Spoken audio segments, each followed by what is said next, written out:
우리가 하나님을 믿고 난 이후 반드시 우리의 가치관, 우리의 세계관, 우리의 신앙관이 바뀌어야 할 그러한 부분이 있다면 그것은 바로 목적의식입니다. 마땅히 우리가 하나님을 믿고 사는 사람으로서 또 예수 그리스도를 통하여 구원받은 사람으로서 반드시 바뀌어야 될 신앙의 인식이 있는데 그것은 다름 아닌 목적에 대한 인식이 바뀌어야 돼요. 내가 이 세상을 사는 목적, 내가 이 세상을 살아야 될 이유, 이것이 바뀌어야 됩니다. 이것이 바뀔 때 신앙의 태도와 자세도 바뀌는 거죠. 그렇다면 우리가 하나님의 자녀로서 살아갈 때 반드시 바뀌어야 될 그 목적의식은 무엇일까요? 물론 여러 가지로 우리가 개인의 차에 따라서 말할 수 있지만 큰 틀에서 보면 하나님의 영광을 위하여라는 거예요. 즉 하나님의 영광을 위해서 우리는 살아야 되고 하나님의 영광이 우리의 삶의 목적이 되어야 된다라는 거죠. 우리의 신앙 고백을 가장 간결하게 그러면서도 잘 성경적으로 정리해 준 하나의 신앙 고백서와 그러한 질문과 답으로, 질의와 답으로 되어 있는 그러한 요리문답이 있는데 그게 바로 웨스트민스터 신앙 고백이에요. 그리고 또 하나가 웨스트민스터 소요리 문답입니다. 이 웨스트민스터 소요리 문답의 제일 첫 번째 질문이 뭐냐? 사람의 제일 되는 목적이 무엇이냐라는 것이 제일 첫 번째 등장하는 그 질문입니다. 여러분, 이 질문에 대해서 사람이 제일 된 목적이 무엇이냐라고 하는 이 질문에 대해서 우리는 아마 과거에 들어보았어요. 그 답이 무엇이냐면 바로 이런 것입니다. 우리 같이 한번 읽습니다. 사람의 제일 되는 목적은 하나님을 영화롭게 하는 것과 그를 영원토록 즐거워하는 것입니다. 아멘. 여러분 이것을 동의하십니까? 여러분 이것에 우리가 동의가 되어야 돼요. 그래야만 그 사람이 그리스도인이에요. 우리가 설령 내가 잘 정리가 안 됐어도 내가 교회를 5년이고 10년이고 다녔지만 내가 이러한 것에 대해서 신앙 고백적으로 정리가 안 되었어도 오늘 이후로는 우리가 분명히 사람의 제일 된 목적이 하나님을 영화롭게 하고 그분으로 인하여서 우리가 영원토록 그를 즐거워하는 그런 삶이 되도록 우리가 살아가기를 주의 이름으로 축원합니다. 여러분, 이것은 너무너무 귀한 고백입니다. 이것이 바로 우리의 존재 이유이고 목적이다라는 겁니다. 우리 스스로가 사람의 존재의 목적을 찾아내기란 어렵습니다. 내가 내 인생의 가치관, 내 인생의 목적, 이것을 스스로 우리가 정답을 찾아내기가 어렵다 이 말이에요. 왜요?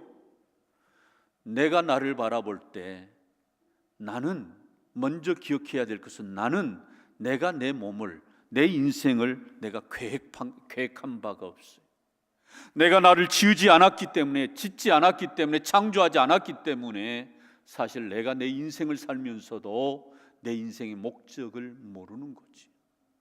그렇다면 우리가 내 인생의 목적을 바로 알려면 어떻게 해야 됩니까? 나를 지으신 하나님, 창조주 하나님을 알 때 비로소 우리는 참다운 내 인생의 목적과 방향을 알 수 있다라는 겁니다.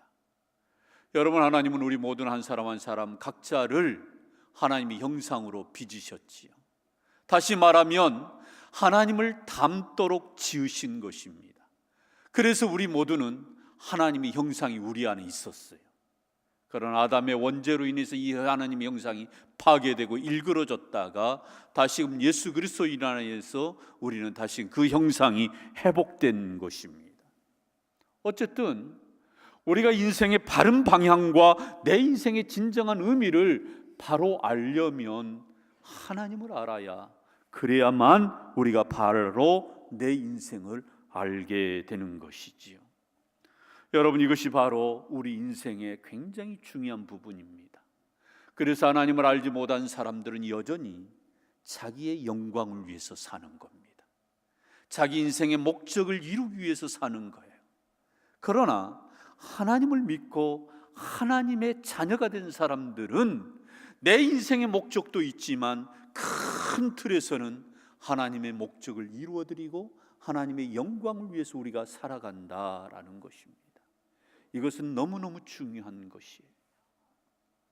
여기에 특별히 하나님을 영화롭게 한다라고 하는 말은 우리가 하나님을 영화롭게 만든다라는 뜻이 아니에요. 이미 그분은, 하나님은 영화로우신 분이에요. 영광스러운 분. 우리가 영화롭게 찬송하고 그분을 높여드리면 그분이 높임을 받고 영광스러운 분이 아니라 우리의 찬양과는 상관없이 그분 자체가 이미 영광스러운 분이시고 영화로우신 분이세요. 다만 우리가 이 하나님을 영화롭게 한다고 했을 때 이 말의 의미가 무슨 뜻이냐? 하나님의 영광을 반사한다, 하나님의 영광을 드러낸다라는 뜻이. 우리가 하나님을 어떻게 영광스럽게 합니까? 하나님을 어떻게 영화롭게 하는 거예요? 우리의 삶을 통해서, 내 인생을 통해서 하나님의 영광이 드러나도록 하는 것, 내 인생을 통하여서 하나님이 나타나도록 하는 것, 이것이 하나님을 영화롭게 하는 것이. 여러분, 우리 인간만이 하나님을 영화롭게 하느냐? 그렇지가 않아요.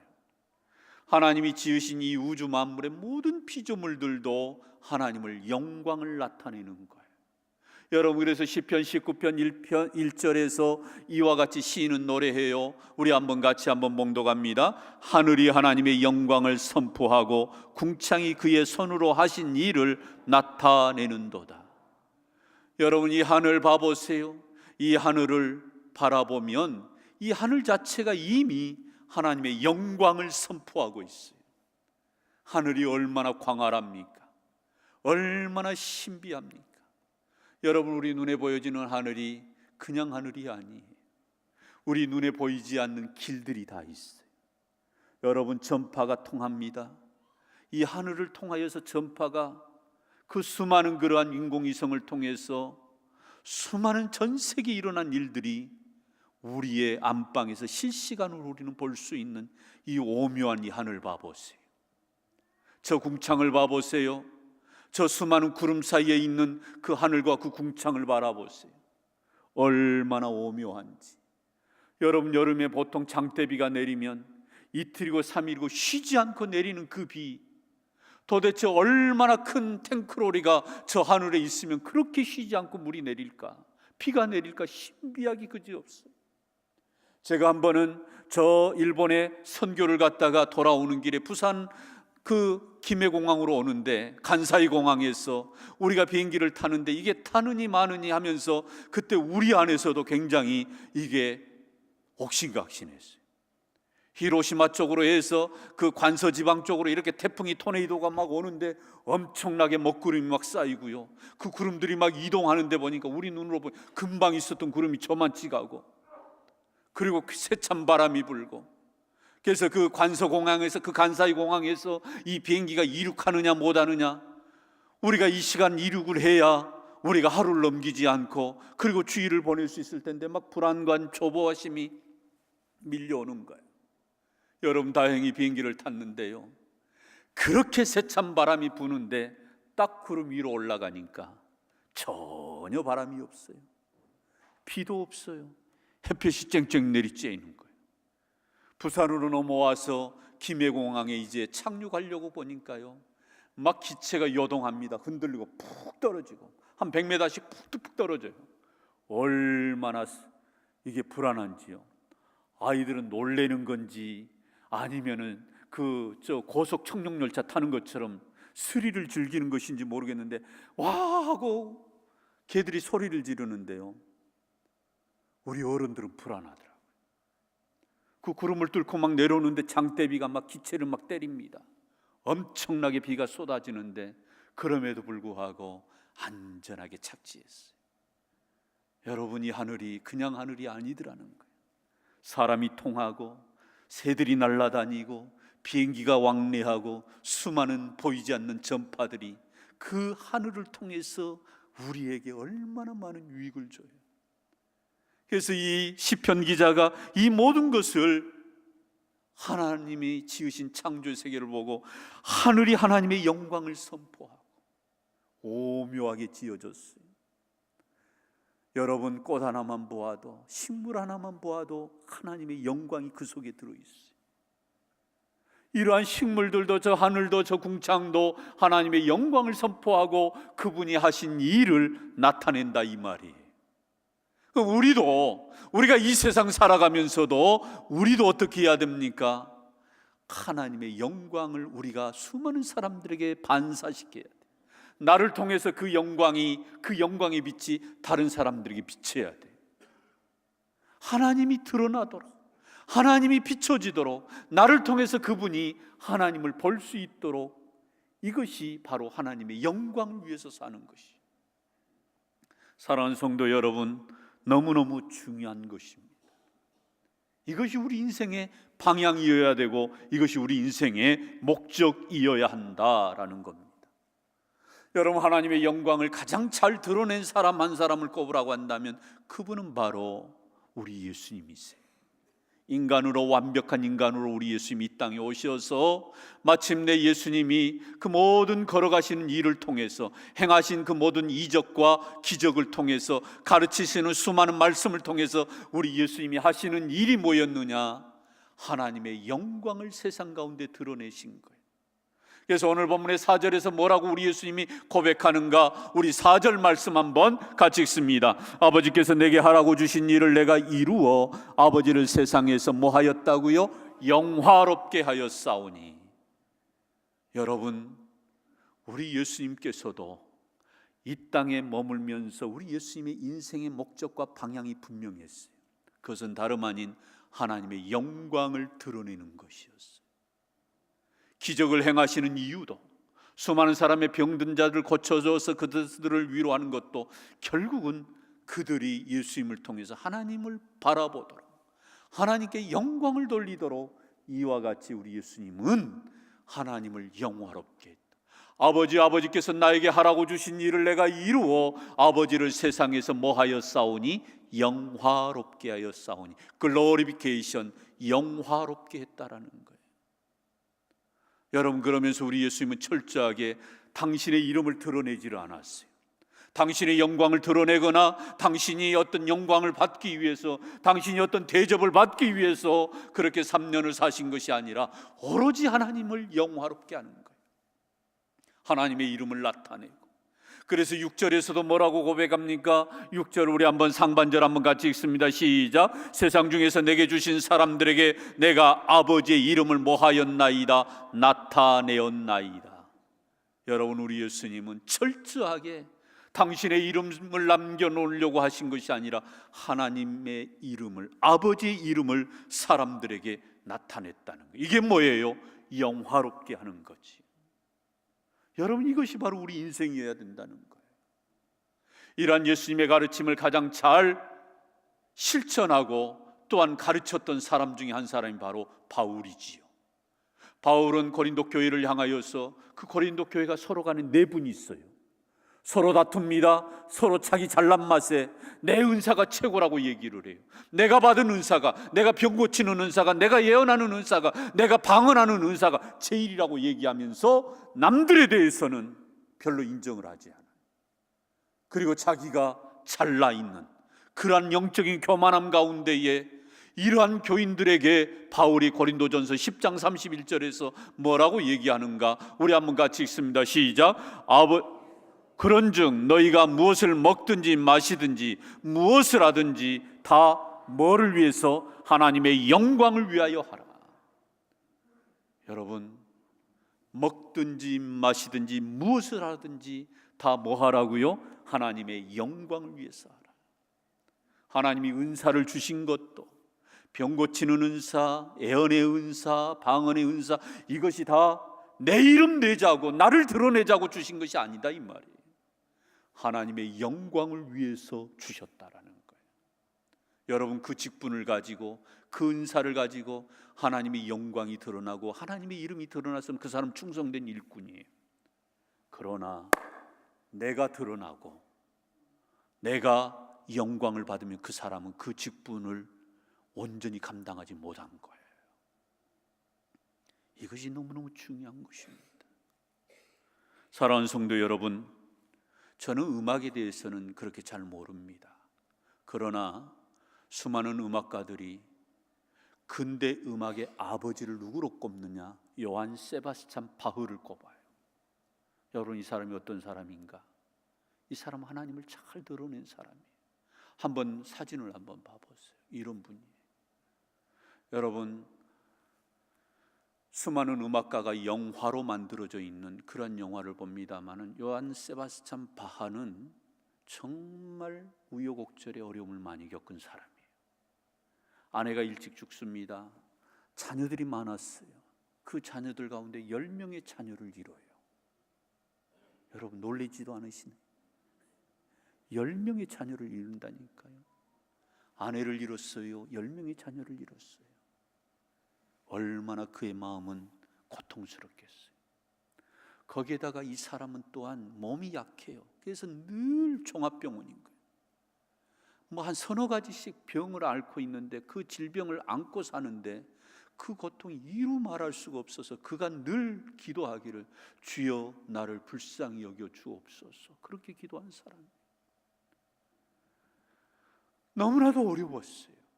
그런데도 이 악성만큼은 탁월한 겁니다. 이 음악적인 이 재능은 탁월했어요. 그런데도 불구하고 이 요한 세바스찬 바하는 자기 이름 석자를 드러내지를 않고 음악 활동을 해요. 이 어떤 영감을 주시면 하나님이 주신 그 영감을 가지고 그가 그 곡을 작곡해 갈 때 그는 INJ라고 하는 예수 그리스도의 이름을 항상 이니셜을 써요.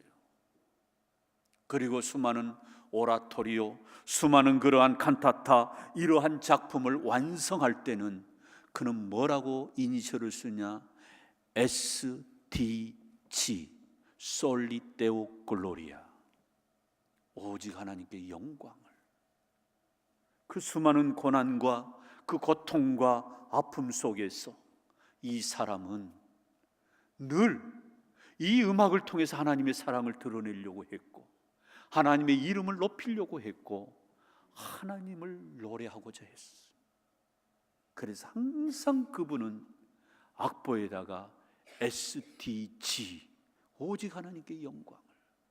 때로는 그가 자기 나름대로 너무나도 고통스러워서 JJ라고 이름을 쓰기도 했어요.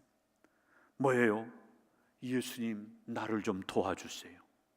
예수 유빠 JJ, 주여 나를 좀 도와주세요. Help me Jesus Christ. 여러분, 이처럼 이 사람은 음악을 하면서도 그 신비한 세계의 음악 속에서 하나님을 노래하고자 했고 하나님을 드러내고자 했다, 이 말이에요. 사랑하는 성도 여러분, 얼마나 귀한 삶입니까? 나를 통하여서 하나님의 그 아름다움이 드러나고 나를 통해서 하나님의 그 전능하심이 드러나고 나를 통해서 그 하나님의 살아계심이 드러난다면 나는 여한이 없겠다. 그래서 그는 늘 그런 신앙의 고백으로 살았다는 거예요. 여러분, 얼마나 도전이 됩니까? 우리 예수님이 이 땅 가운데 오셔서 하나님이 주신 목적, 우리 모두를 구원하기 위해서 이 땅에 오신 예수님이 결국 그 구원을 통해서 보여주시고자 했던 게 뭐예요? 하나님 아버지의 사랑이지요. 우리 예수님이 철저하게 십자가에 달려 죽으셔서 우리를 구원하셔서 마침내 우리 예수님이 그것을 통해서 이루려고 했던 것은 하나님 아버지의 사랑이에요. 하나님이 세상을 이처럼 사랑하사 독생자를 주셨으니 하나님 아버지의 사랑을 내가 너희들을 이와 같이 내 아들을 아끼지 아니하고 내가 너희들을 위해서 저 십자가에 내어 주었노라고 하는 이 하나님 아버지의 사랑, 이 하나님 아버지의 이 마음을 우리에게 드러내기 위해서 우리 예수님이 이렇게 사신 거예요. 그리고 마침내 십자가를 짊어지기 전에 우리 예수님이 분명하게 말씀합니다. 아버지께서 나에게 하라고 주신 일을 이루어 내가 이 세상에서 이루어 마침내 아버지를 세상에서 영화롭게 하였사오니. 저는 예수님의 고백 가운데 가장 아름다운 고백을 꼽으라고 한다면 이 고백을 꼽고 싶어요. 얼마나 멋있어요. 우리 예수님은 그냥 자신의 영광을 위해서 살지 않았어요. 의미 있게, 보람되게, 아름답게 사신 것입니다. 평소에 우리 예수님이 산상수훈으로도 가르쳐 주신 말씀 가운데 마태복음 5장 16절에서 우리도 하나님의 영광을 위해서 살라라고 이렇게 말씀을 했어요. 우리 같이 한번 읽습니다. 시작. 이같이 너희 빛이 사람 앞에 비추게 하여 그들로 너희 착한 행실을 보고 하늘에 계신 너희 아버지께 뭐를 돌리라? 영광을 돌리게 하라. 할렐루야. 우리의 착한 행실로 하나님 아버지께 영광을 돌리라는 거예요.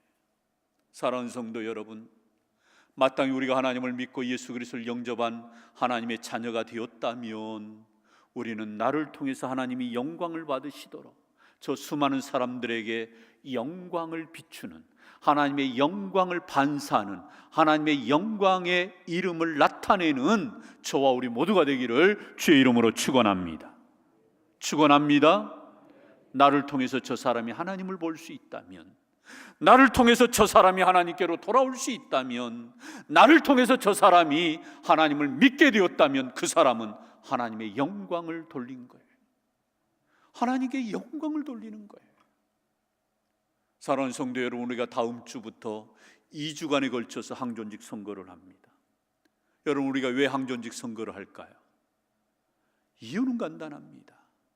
한 사람 한 사람을 장로로, 집사로, 권사로, 직분자로 세워서 그들이 이 주의 몸된 교회에서 하나님의 영광을 위하여 솔리데오 글로리아, 세바스찬 바하처럼 고린도 교회 성도를 향하여 외쳤던 바울처럼 우리가 하나님의 영광을 위해서 헌신하도록 하기 위해서 우리가 이 일을 하는 거예요. 이미 집사의 직분을 받고 권사의 직분을 받고 장로의 직분을 받고 우리가 살아가는 성도들도 마찬가지. 우리가 교회에서 여러 가지 직분을 감당하는 이유는 하나님의 그 은혜와 그 사랑에 감사하여서 이제는 우리가 나를 지으신 하나님, 그 하나님의 그 목적, 영광을 위해서 우리를 지으셨다면 저와 우리 모두는 이 목적의식을 가지고 살아갈 수 있기를 주의 이름으로 축원합니다. 여러분, 그러므로 우리 장로 후보로, 안수집사 후보로, 권사로 후보로 세워진 분들도 이런 목적의식을 가지고 기도해야 돼요. 주님이 나를 세워주시면, 나를 장로로, 안수집사로, 나를 권사로 하나님 세워주시면 내가 주의 영광을 위해서, 하나님의 영광을 위해서 내가 쓰임받기를 원합니다. 이러한 신앙의 고백이 우리 안에 있기를 주의 이름으로 축원합니다. 우리가 임내성의 그 찬송이 얼마나 은혜로운지 몰라요. 1절이 어떻게 시작해요? 모든 영광 하나님께. 저는요, 제가 이 찬양을 임내성으로 정한 이유는 딱 한 가지. 우리가 예배할 때부터 정말 하나님, 우리 예수님, 성령 하나님을 우리가 바라보면서 그분에게 영광 돌리자라는 거 아니겠어요? 모든 영광. 제가 갑자기 멜로디를 잊었어요. 우리 한번 1절 한번 우리 악보 없이 반주 없이 한번 찬양해 봅니다. 시작. 영광을 하나님께, 모든 영광을 하나님께, 온 마음과 뜻 다해 주냥 모합니다. 모든 영광을 하나님께. 이렇게 살아가기를 주의 이름으로 축원합니다. 내 목적을 이루기 위해서 하나님을 필요로 하지 마시고요, 내가 잘 살기 위해서 하나님이 필요합니다, 이렇게 고백하지 마시고 하나님의 영광을 드러내는 데 제가 쓰임받기를 원합니다. 이 신앙의 고백으로 살아내는 저와 우리 온 무등의 권속들이 되기를 주의 이름으로 축원합니다. 은혜로우신 아버지 하나님, 우리 모두가 하나님의 영광을 위하여 창조되었고 이것이 우리의 인생의 목적임을 분명히 고백하면서 이 신앙의 고백으로 우리 또한 하나님의 영광을 위해 살아가는 주의 백성들 되게 하여 주시옵소서. 예수님 이름으로 기도드리옵나이다. 아멘. 다 함께 일어나시